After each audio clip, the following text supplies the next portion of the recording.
Hey, everybody. Welcome to Uncommon Comedy Podcast. I am your host, Brian April. And as always, our podcasts are available on Apple Podcasts, Google Podcasts, and on Spotify. You can check out the video versions on Facebook and on YouTube. And if you have any questions or comments about the episodes, please feel free. We love feedback. Leave them down in the comments below. Or I stream live streams 3 times a week on Twitch, and you can find me there on www.twitch.tv/Comedy Brian. You can also find me on Facebook.com Comedy Brian and YouTube.com/Comedy Brian. We're going to get right into it. My guest today is a veteran comedian, been performing all over the globe. He wins festivals, TV, you name it. This guy has done it all. He's one of my favorite people to work with. He's a very, very powerful and funny comedian, and I absolutely just love working with him, and I'm excited to get the chance to talk to him today. So please welcome the extremely funny Mr. Trenton Davis. Trenton. Hey, thank you, man. I was listening to your intro, and I was like, who else you got interviewed? How you doing? I'm doing well, man. What I love about your comedy and what I love about doing shows with you is you have this incredible energy on stage. You are a very powerful performer. You're very comfortable performer. So you're powerful without being over the top, like energetic and spastic. You have this great presence.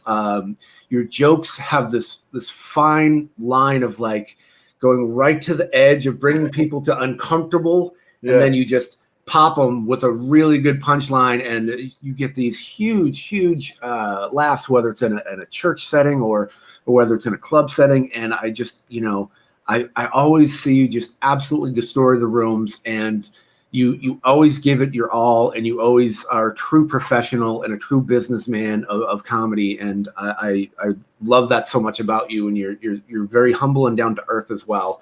And Thank you. Yeah, I just really thank you so much for coming on today, man. No, I appreciate it. I appreciate you having me. I don't know who the listeners are, but if by any chance there's younger comedians, what you said, I appreciate it and I value it, and it makes me feel good. So thank you. I remember I had a mentor tell me, a mentor in Chicago, and I'm 43, so he's 83. But he said to me, if it doesn't matter if the audience is 7 people or 700 people, he said, always perform like it's a huge audience for a couple reasons. One, if it's 7 people, don't take it out on them that the rest of the people didn't come. He said, that's not their fault. They showed up, right? But 2, I've always found you really determine how good your writing is when it's a crowd of like 6 or 7 people, right? People don't think it's way harder to make 7 people laugh than it is 1,000. Oh, absolutely. Because think about it.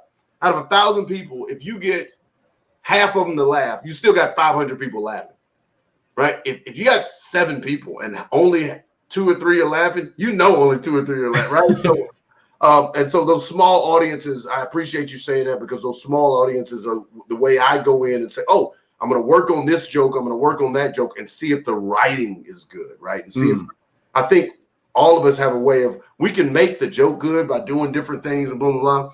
The question is the writing on itself good? By itself, if somebody just read it on a tweet, would it be good? So I appreciate you saying that, man.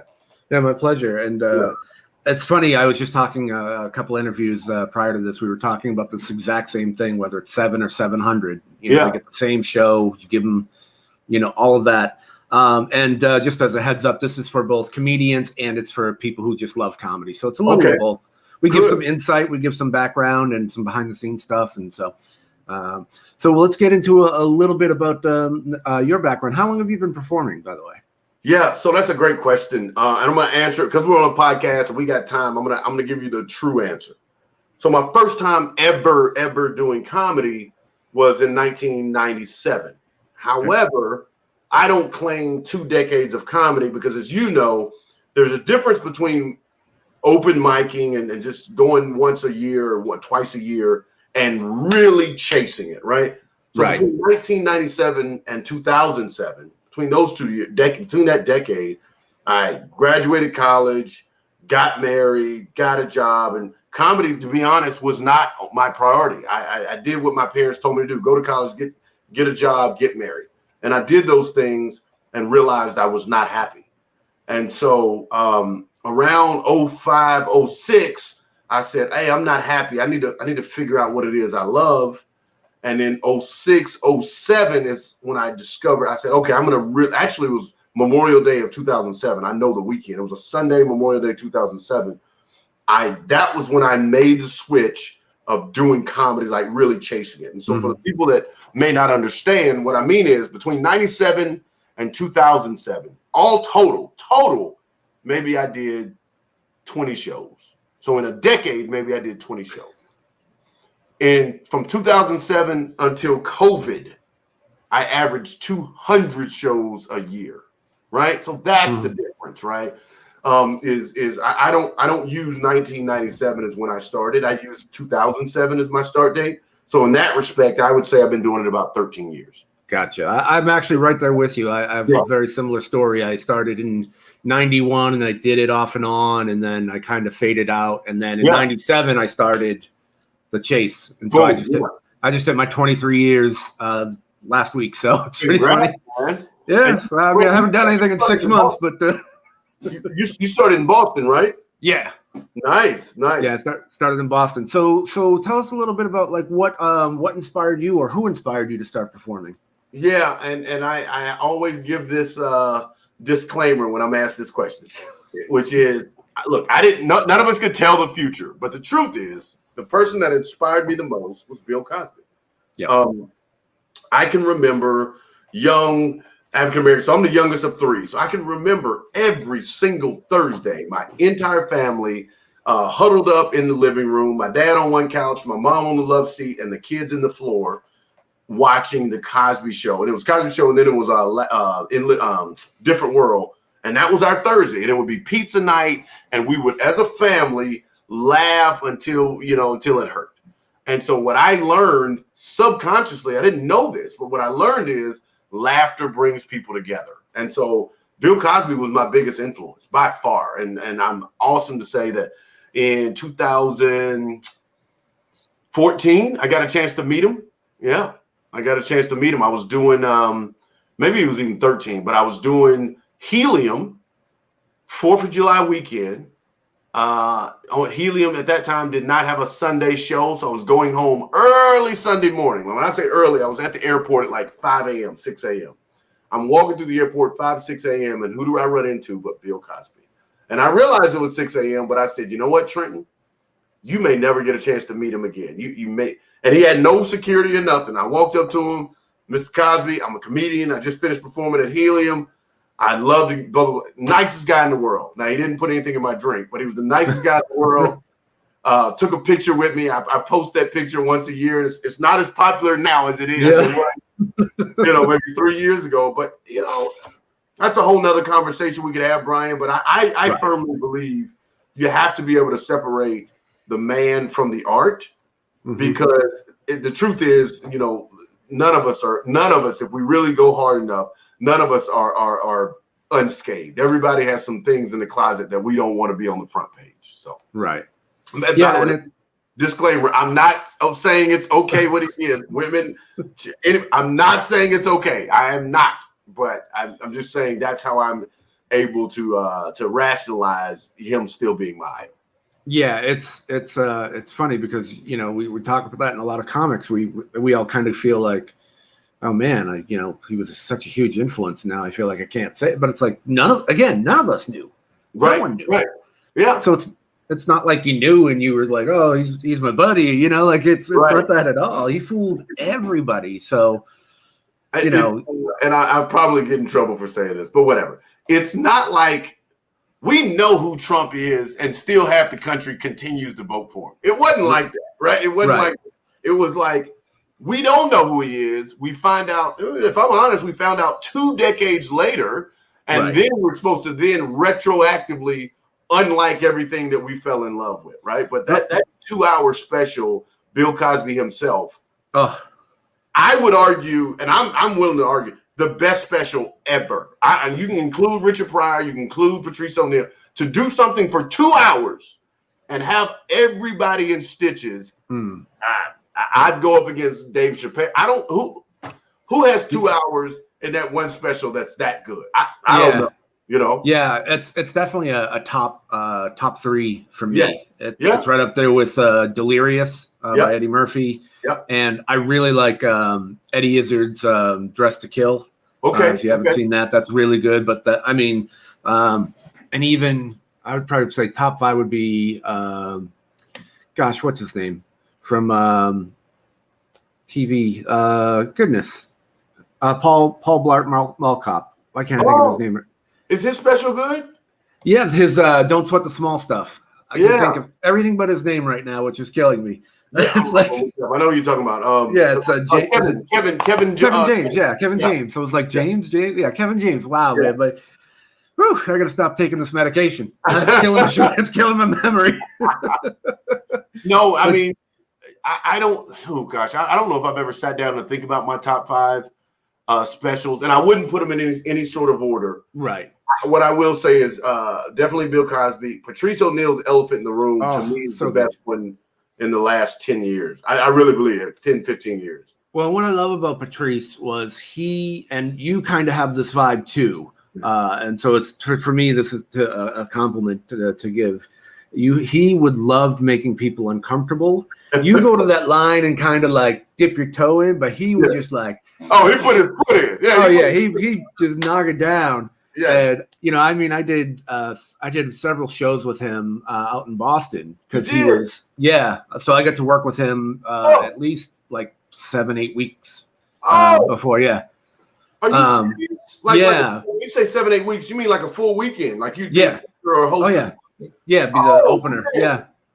And then he would come host showcases because in Boston, when they would come do a weekend, the host would the headliner would host the Thursday and the Sunday shows. They would do showcases. Okay. And so then they would headline the Friday, Saturday, and then host Sunday. Wow. And so I was going through that, and then I would either open or I wasn't featuring too much at that time for him, but I could feature one for him. And he was just amazing. Yeah, he loved making people uncomfortable. So it was so funny. And he would just bust your chops from the stage, and didn't matter who you were. And I think I've said this on here before. The first time I ever worked with him, he was hosting, and I went up and had a good set. And then right after, he goes, Brian April. That's funny. He's not normally that good. And like I'd never met him before, so like he just totally liked to just like dig you, But yeah, I remember I gave him rides home to his place because he lived in Boston for a while and was staying in Jamaica Plain, and so lots of fun stories with Patrice. Man. So Brian, that's cool, man. I've known you for at least let's say 6 years, and I never knew that. That is awesome. Yeah. That is. I'm just wondering, you got any pictures with him or anything? I don't know that I do at this point because it wasn't digital at that point. It was still like we didn't have phones and everybody's taking pictures. Yeah. I'm with you. That is cool, man. And I had that with Richard Jeni too. I got a picture with Richard Jeni, and I don't know what happened to the picture because he was one of my idols. So I was like, I lost it. That is so cool, man. Awesome for you. That is really cool. Yeah. So it's cool. I love comedy, and I just remember starting out in the beginning. Do you remember your first show back in like 2006, 2007? Yeah. Yeah, so when I decided, and if you give me the latitude, I'm gonna tell you about that story. So long story short, I'm putting out to the universe, hey, I'm not happy with the day job. I gotta find something. I gotta find my mark. How do I find my mark?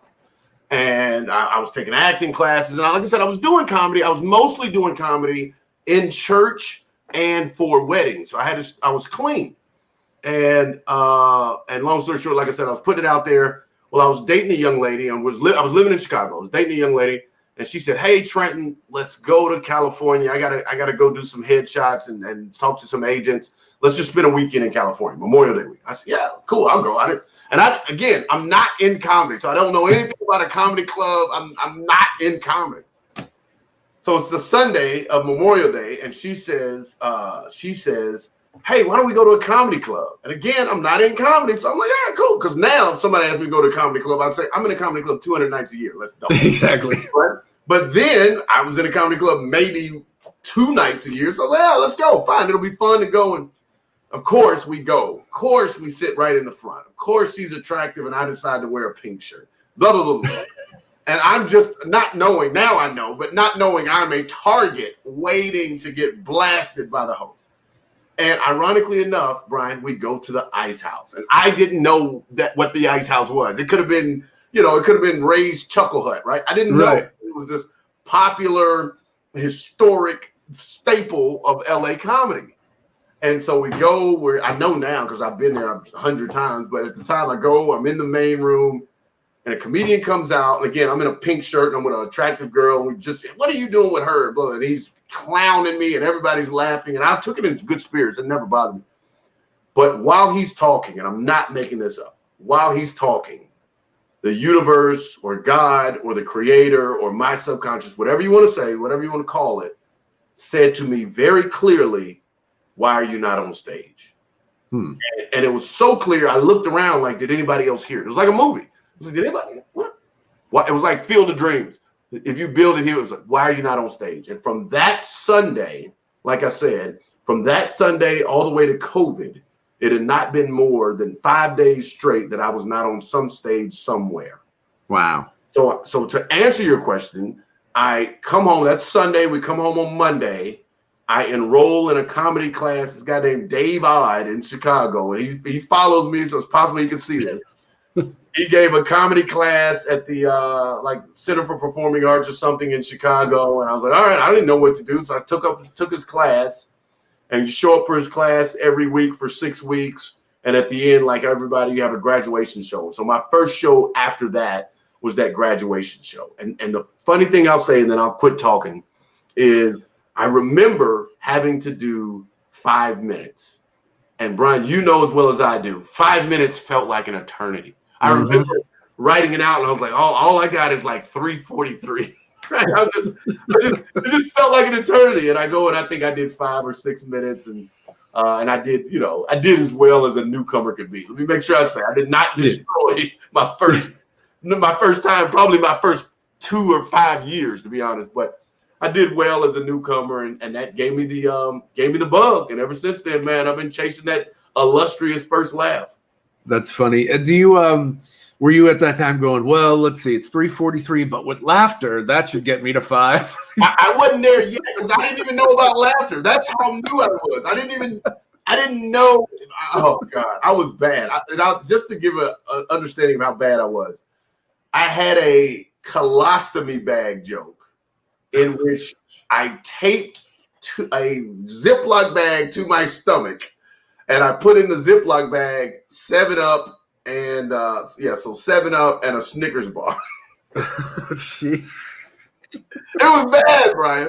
It was bad. That's why, in all honesty, I never give a person a hard time about bombing, and I never give a newcomer a hard time. And I tell people, because the audience always says the same thing, right? Audience says, oh, you were my favorite. You were way better than him. And I say, no. So it's, believe it or not, in comedy, it's no such thing as better or worse. I said, what it is experienced or less experienced, right? Because it doesn't necessarily mean I'm better. It's just I've now got 13, 14 years. And so if you compare me to somebody with 2, I should be stronger. You should be, Yeah. And so, man, that I would say from 2007 to 2010, 2011 was my freshman year. I was taking my licks. I would average one good show for every 3 or 4 bad ones. That's how to, and you just chase those good ones. Real quick, I want to touch back on something you said in your story. Wearing the pink shirt, and can you just give people who are fans of comedy, who go out to comedy shows, some advice on, because everyone always goes, I don't want to get picked on. I don't want to get picked on. Can you just give them a little bit of an overview of like, here's what not to do to get picked on? Yes, 100%. That's a great question. First things first, let's just say this. I would say 95% of comedians have no interest in talking about you. That is the biggest pet peeve that comedians get.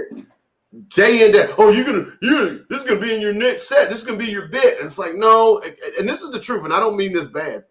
Most comedians have a touch of ego and have a touch of arrogance around them that says, I want to talk about what I want to talk about. And Craig from Spectrum, you're not it. Like, I have no interest in talking about you. I only get 20 minutes of stage time. You're not important enough for me to talk about. I apologize. You're not good for me to talk about. So that's A. Most people don't want to talk about you. B, the best way to get picked on is just talking back to the comedian. Even though we as comedians may ask a question, this is a monologue. Unless he or she specifically says answer, even the question I'm asking is a rhetorical question. Do not answer. And the last thing I'll say to that end, and this is funny because I talk about this often, with just society and just stereotypes, people think stereotype-wise, the worst audience members are Black women. People always say, oh yeah, Black women, they laugh, blah, blah, blah. They don't, no. And you probably agree with this, especially in Boston. The absolute worst audience member for me to deal with consistently, I'm not talking about one-time people. I'm talking about 13 years, 10,000 hours of data.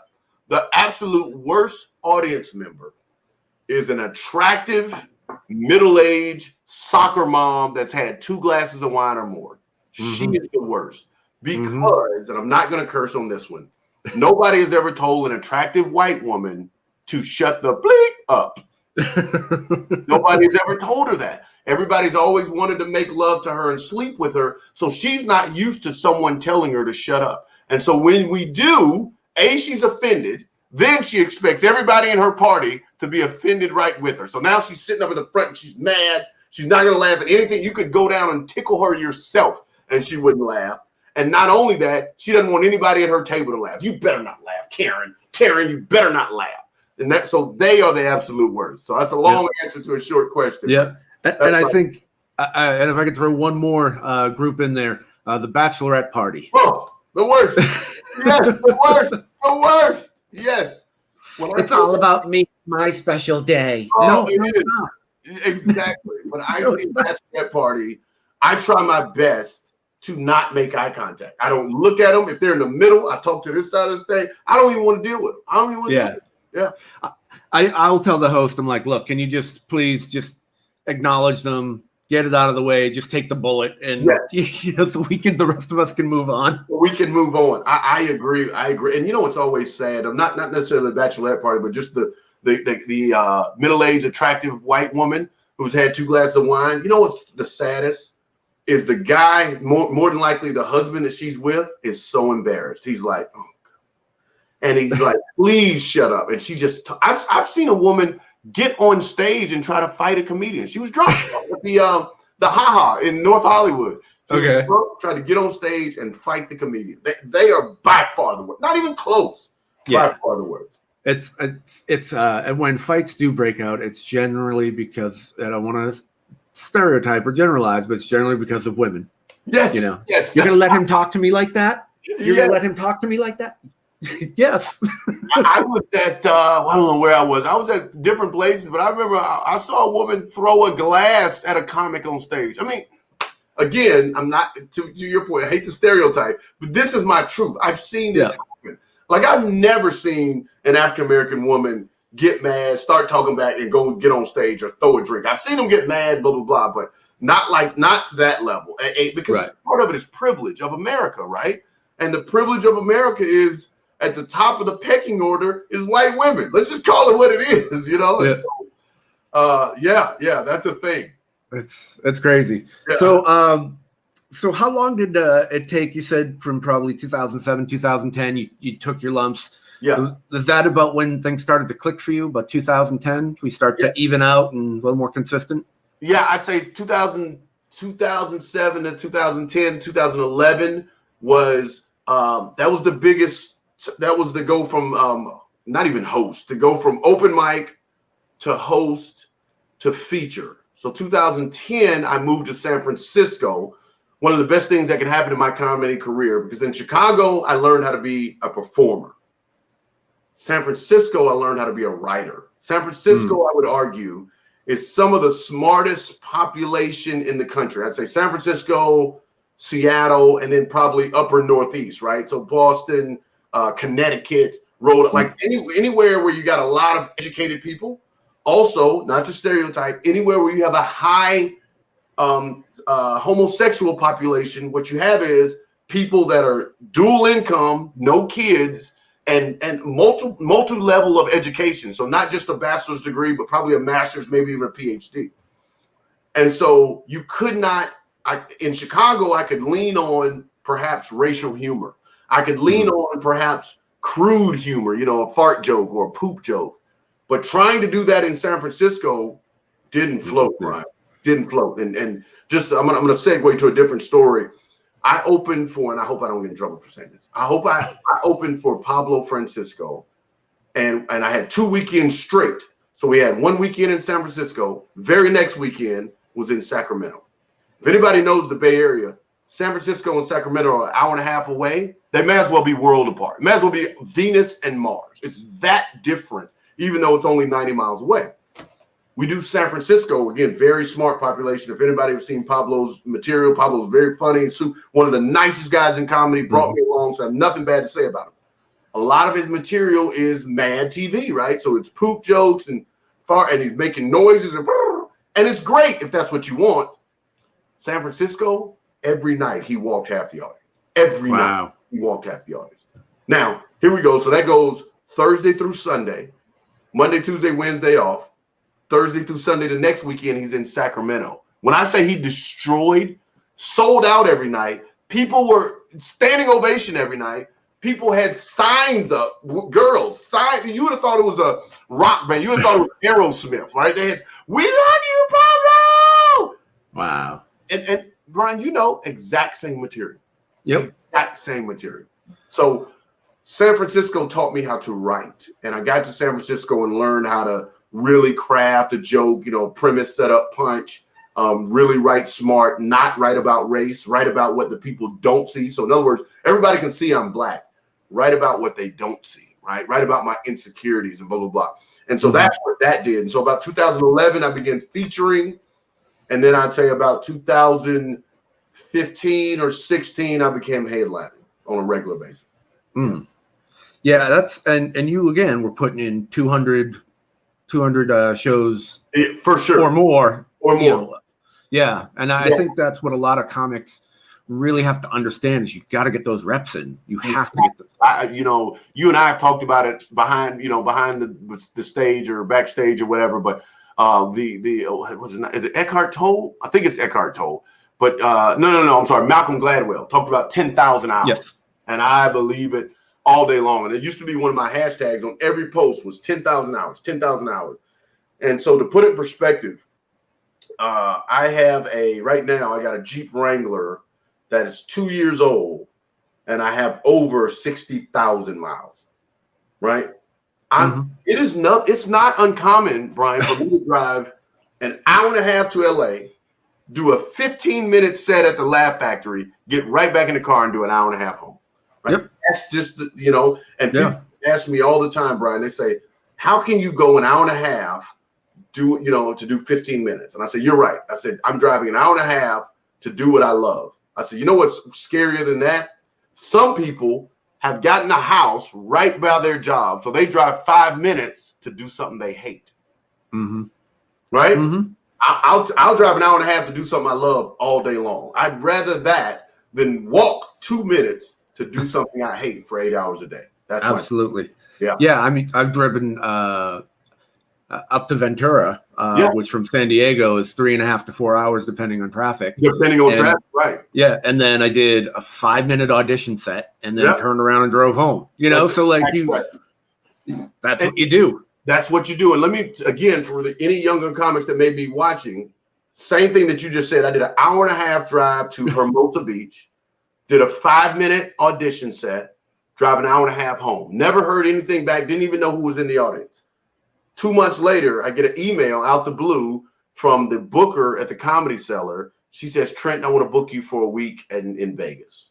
Wow. And so my point for saying that is don't let anybody poo-poo on those 5-minute sets. Yeah. Don't let, take those 5-minute sets. Important. You never know who's in the audience. You never know how it'll impact your career and your life and all those good things. Yeah, it's crazy. It's crazy that you can, even if it's not a booker, it could be another comic, like yourself, and you go, hey, and you hit it off and you go, hey, let me introduce you to this. And I mean, that's how I got introduced to my manager was through another comic at this bar.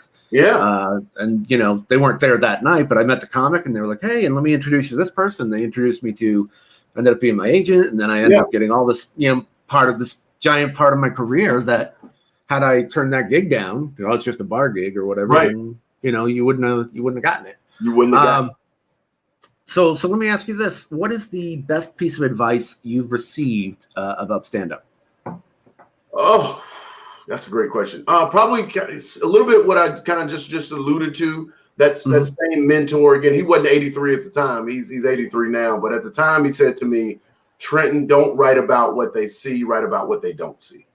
And I just love that. And so now I never start a premise with Black people do this or I'm Black or blah, blah, blah. I don't start a premise with that. Now, that may be, now look, I also don't do this. I also don't totally disengage from being African-American because basically comedy is talking about my perspective. My set is my perspective.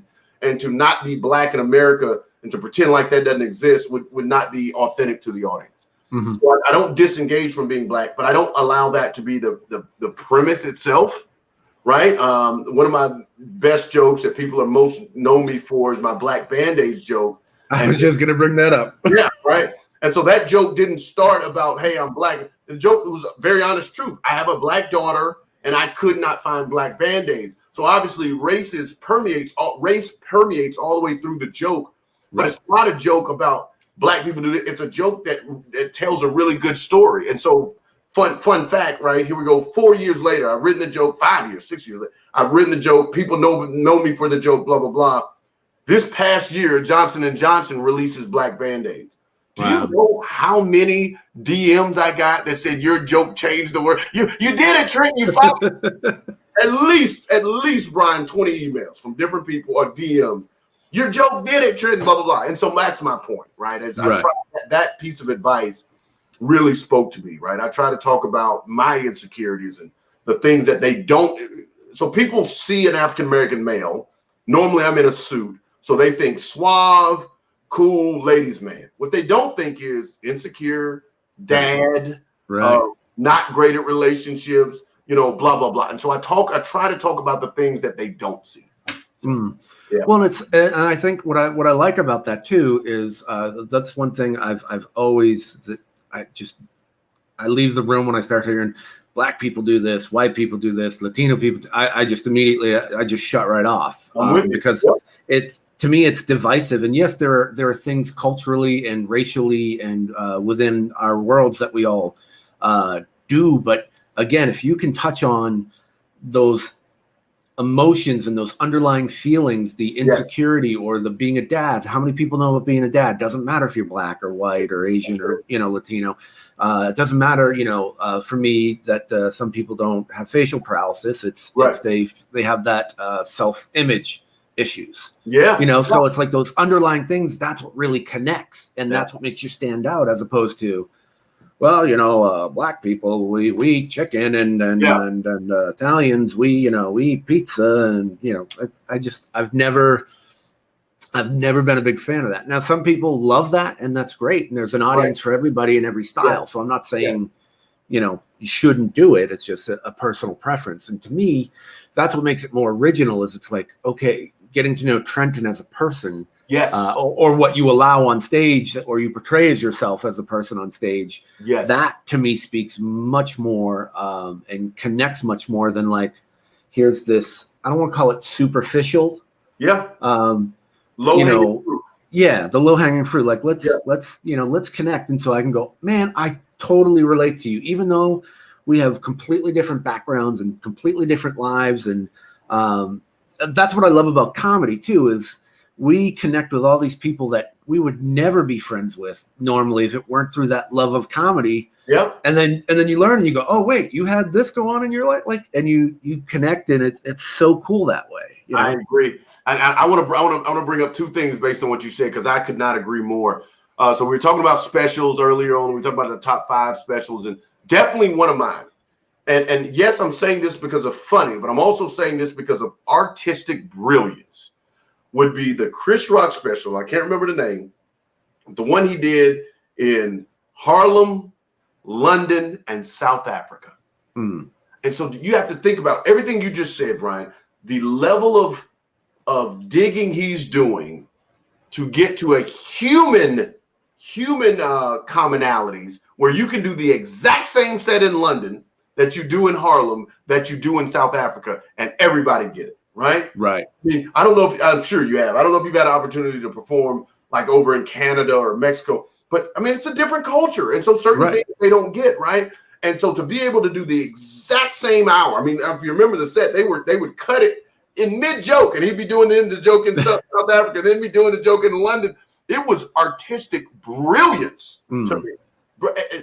Brian, it's so brilliant. I think about it for myself, and I said, that's scary. It's scary, the idea that I now have to write something that's so unique, but also so common, so unique enough to be a great special, but common enough that all these three vastly different demographics get it.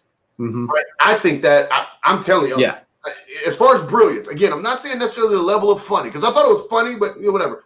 But brilliance, that's top 3 for me. Top 2 or 3. I'm serious. Yeah, that's incredible if you're capable of pulling that off. I think that's a really good goal to have if you want to really blow up and be able to perform globally and just connect, because that's what it's all about. Like I do a lot of impressions, and yes, but there are some places that have no idea what the Simpsons are, or they have no idea what that is. So you need that other material that's going to go, okay, this is how we can connect and know you. So that's exactly right. And also to your point, you talked about just meeting people from all over. And I would say this, again, I'm always talking to young comics. I'm always, so my passion is comedy. That's my passion. My purpose, the reason I'm on earth, is to encourage people to chase their dream. And so I get to have that conversation almost once a day, somehow, some way. But in doing so, I say and I encourage young people, and I say, listen, chasing your dream will take you places you never thought you'd go, introduce you to people you never thought you'd meet, and allow you to do things you never thought you would do. And that is the beauty of chasing a dream. It won't necessarily guarantee money. It won't necessarily guarantee fame, but it will guarantee you a life worth living. And I really believe that. I'm with you 1,000% on that. And we could do a whole episode just on chasing your dreams. Just on that. I'm writing a book, almost finished, but I'm writing a book with a comedic slant called Don't Quit Your Day Job. That just talks about just that, talks about the importance of maybe keeping a day job so you have money, but also coupling that with chasing your dream, coupling that with, if you're a musician, you don't have to be Van Halen, right? Just be the local musician, right? If you're an artist, but do what you love, because that is what wakes us up in the morning, Yeah, absolutely. Well, 1,000% yes to that. And like I said, we could do a whole other show on that. For sure. So let's get back into the comedy for a second. What is your writing process like? Yeah. Oh, that's great. It's funny how, and Brian, I'm sure it's the same with you, so I'd love to hear yours as well. It morphs as you become more experienced. It morphs. And so when I took the writing class and I took the comedy class, my first book I bought was something like How to Do Stand-Up Comedy by Greg. I forget. But it was How to Do Stand-Up Comedy. It's a book, and it taught you the basic formula, premise, setup, punch. And so many young comics don't have that basic foundation to this day, right? And I don't know if you in school, if you ever had to take an accounting class, but if you didn't pass accounting 1, you were never going to make it to accounting 2 and accounting 3, because accounting 1 was all of it was structured on the basics. All of it lay on the foundation. And so you don't get the foundation, you won't get accounting. Same thing with comedy. People don't realize premise, setup, punch. If you don't have a surprise, I don't care whatever this, if you don't have a surprise, eventually you will leave the audience hanging, right? That's also, by the way, when you talk about 7 people or 700 people, if you have good writing, you can make 7 people laugh, and you can make it feel like it's having a ball, time of your life. If you have good writing. So having said that, now I know that I want to go premise, setup, punch. So then I start with the difference between now and 2007 is in 2007, younger comics take what's funny and then try to retell it on stage. A guy fell, oh, I'm going to make it funny.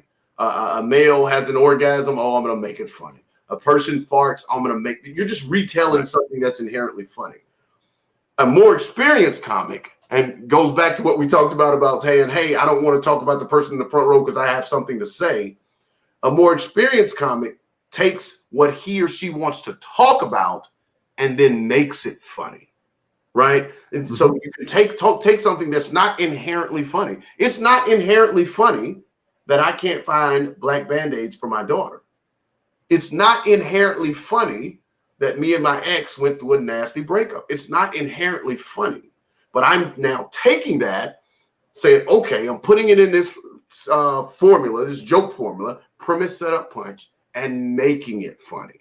And so that's what I really love now about where I'm at in my career, is I can take whatever I want to talk about, what's really important to me, and we'll talk about it with the Innocence Project and African Americans disproportionately being jailed and criminalized. That's not inherently funny.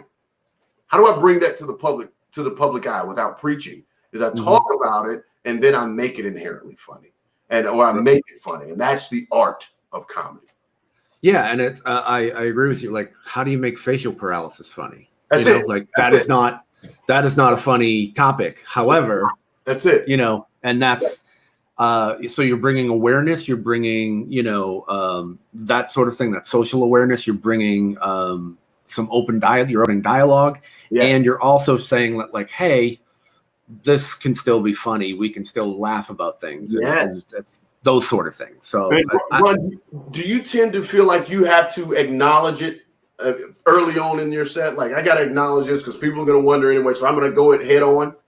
I used to do that, and then it was a little awkward because it's an awkward topic right off the bat. So what I do is I kind of go with more of the weight, which is also another visual thing, and I kind of get them into like who I am, my personality, and then I switch, and then I go into the facial paralysis. So I kind of get them going like, hey, I'm good, I'm comfortable, I'm competent, you're safe with with these jokes. But when I do auditions or for like short sets for like AGT or America's Got Talent, whatever, I have to just open with it, and it's a much weirder vibe. And I'm thinking about trying to just go ahead and open with it in the beginning once we get back, just to see how that affects things. But where it's built in now, I've already built in that goodwill with the weight stuff, and then I go into the face stuff, and I go, because it's also not as noticeable on me as some other people, so I can kind of get away with that. And so then I just say, some of you may have noticed I have facial paralysis, and then and then the room just shuts right up. And then you just hit them with a couple of quick punchlines. They go with it, and then they go, oh, okay, it's okay to laugh. I found, I don't have that particular thing, but I've found if there's anything going on, it's best to acknowledge it head on. I was doing a show in San Francisco, obviously not the same thing. Doing a show in San Francisco Bay Area. I'm headlining. It's one of those shows you're headlining, but you don't want to be the end because the show is going so long that by the time you get up, they're going to be tired.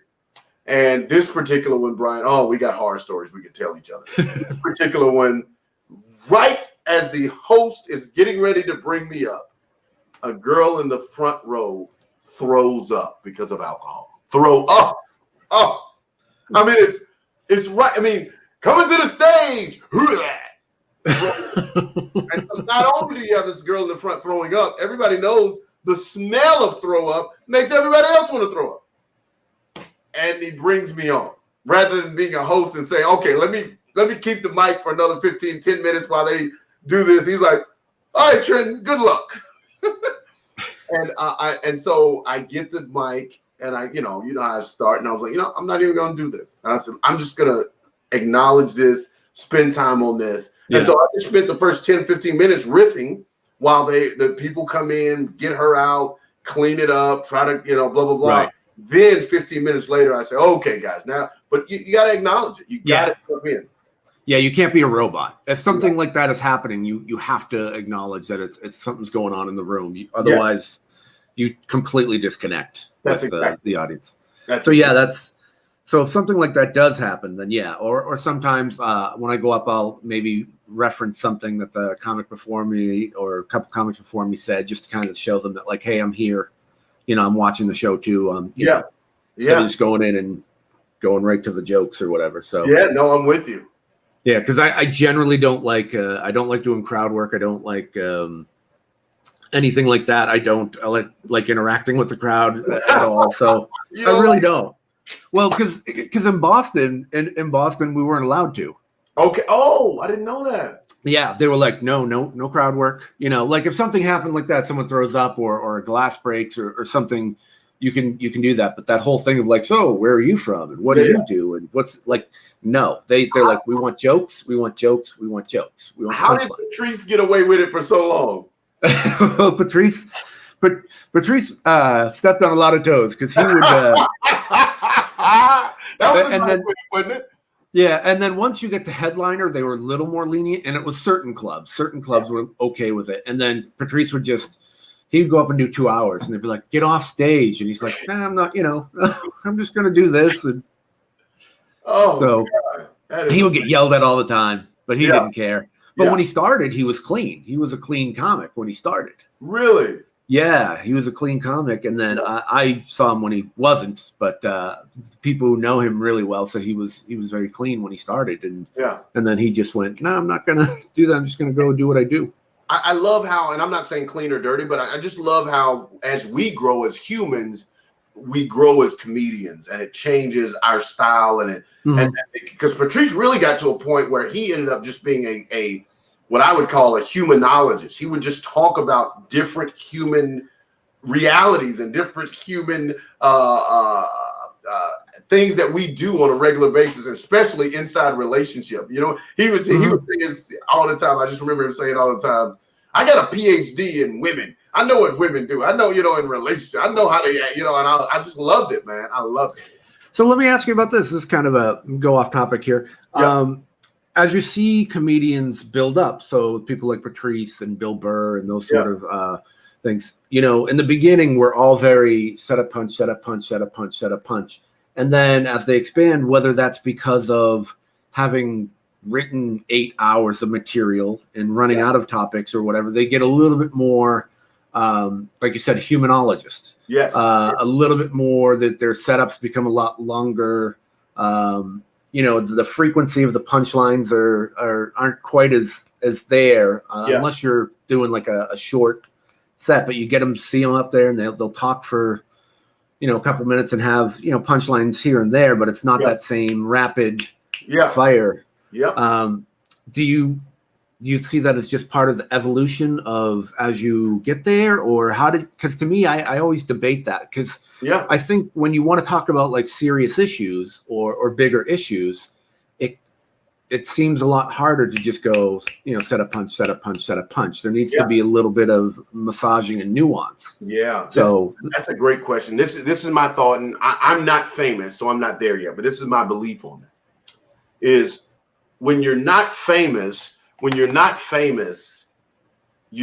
doing your setup punch because the audience didn't inherently come to see you. Right. They came to a club and me or you happened to be there. So they don't want to hear necessarily about your life as much as they want to hear about, they want to laugh, right?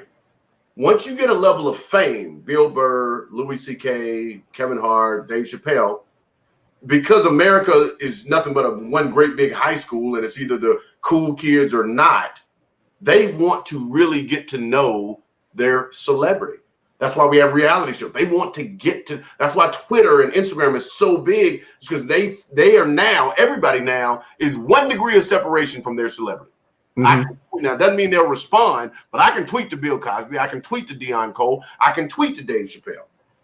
And so then it goes from, we know you're an artist. We know you're great. I just want to hear about your life. I just want to hear Dave Chappelle talk about being Dave Chappelle. That's why then you have those Dave Chappelle stories and Kevin Hart stories. These people want to hear it. So that's again, there's no right or wrong, but that's my belief, right? Yeah, that makes sense. I have certain bits, I really do. I have certain bits that I call after famous bits that I'm not going to do this right now. I'm going to have to do it later. So here's my favorite question. What was your worst show ever? Yeah. All right. If you allow me, I want to answer that in 2 ways.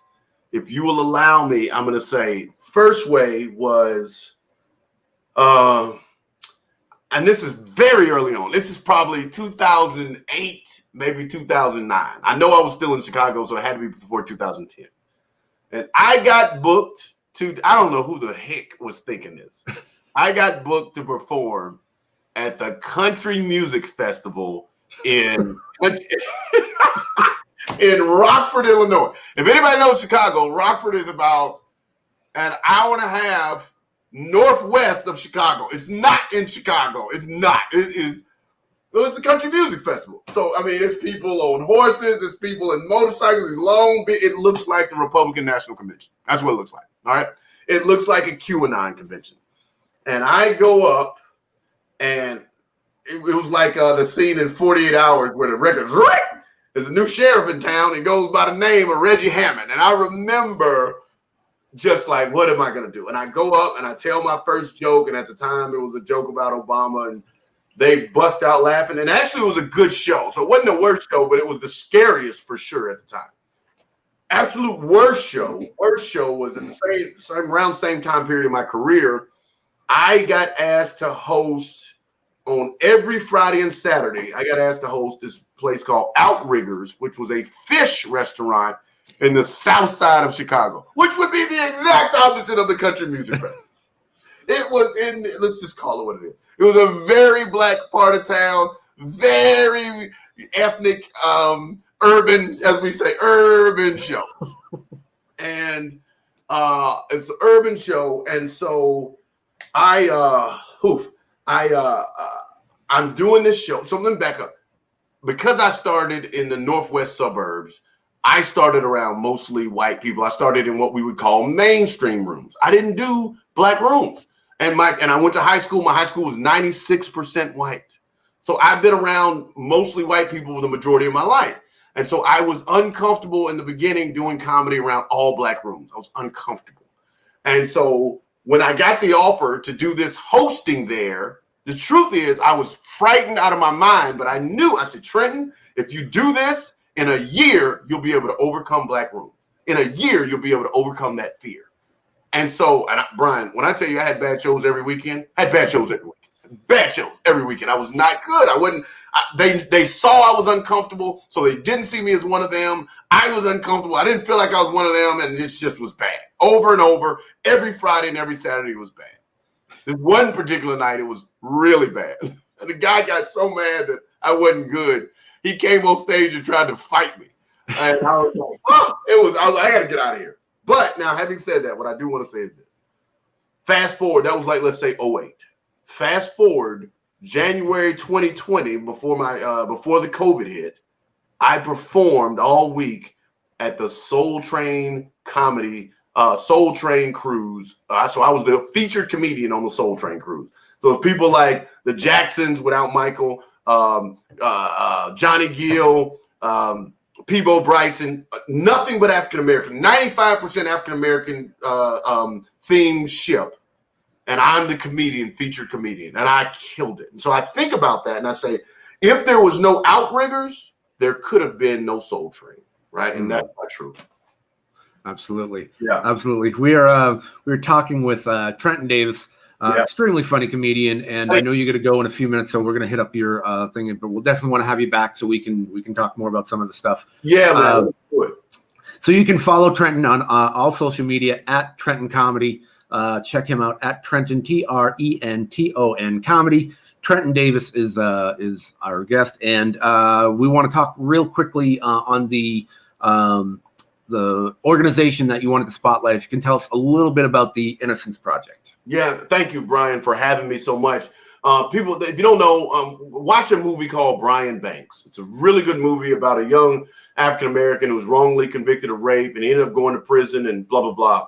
But the way he was able to get out and clear his name was through an organization, actually right here in California, called the Innocence Project. And that organization, there's a group of lawyers, and using DNA and different kind of testing, they've now gone and it helped set free, a big number of convicts or felons who were actually innocent. And so it's something that's just near and dear to my heart. African Americans are disproportionately policed and disproportionately convicted, and then when convicted of a similar crime, given longer sentences. And so, and this is something that's near and dear to my heart. And so please If you don't mind, please donate to the Innocence Project. I always said if I got big and famous, that would be my key charity that I really get behind and push. So, Brian, thanks again for having me. I have so much fun talking with you and connecting with you. We don't do enough. And I look forward to doing it again, man. I really do. Absolutely. And again, one more time, check out Innocence Project at innocenceproject.org. That's innocenceproject.org. Check out Trenton at Trenton Comedy. And Trenton, thank you so much, man. I really appreciate it. I know you got to run. Let's meet up again and we'll get this finished and we'll do it. Hey, can I say one more thing real big? Absolutely. My second album is coming out September 18th. People, it'll be on iTunes. It'll be on Tidal. It'll be on Spotify, Sirius XM. Please, please, please go to iTunes and download my new album. Album is entitled At Trenton Comedy. It's an hour, very funny material. So please come out or please go out and, like I said, September 18th and download the new album. Thanks, Brian. My pleasure, man. We'll talk to you soon. And thanks everybody for watching and tuning in. We'll see you soon, Trenton. All right. Thanks, buddy. All right. Bye-bye.